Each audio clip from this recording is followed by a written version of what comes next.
திருச்சிற்றம்பலம். இன்று நாம் காண இருக்கும் புராணம் குலச்சிறை நாயனார். நெய்தல் நிலப்பகுதியாகிய மணமேல்குடி என்னும் ஊரினர் குலச்சிறையார். அவ்வூரில் வாழும் குலமக்களின் தலைவர் ஆதலால் குலச்சிறையார் எனப்பட்டார். சிவனிடமும் சிவனடியார்களிடமும் அளவு கடந்த பக்தி பூண்டவர். அடியார்களை உபசரிப்பதில் ஆர்வம் மிக கொண்டவர். இவர் மதுரையை ஆண்ட கூன்பாண்டியனிடம் முதலமைச்சர் பதவியில் இருந்தார். அப்போது அரசனை ஒத்த ராஜ்யமும் சமணர்கள் பிடியில் அகப்பட்டு அல்லலுற்ற நேரம். அரசனின் மனைவி மங்கையர்க்கரசியார் மிகுந்த சிவபக்தை. திருமறைக்காட்டில் தங்கியிருந்த திருஞான சம்பந்த சுவாமிகளை மதுரைக்கு வரவழைக்க எடுத்துக்கொண்ட முயற்சிகளுக்கு உறுதுணையாக நின்றவர் குலச்சிறையார்.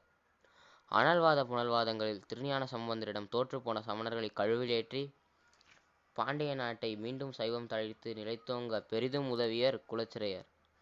இப்படியாக சிவத்தொண்டு புரிந்து சிவானாமம் பெற்றவர் குலச்சிறை நாயனார். இவரை சுந்தரமூர்த்தி சுவாமிகள் பெருநம்பி என்று பாராட்டுகிறார்.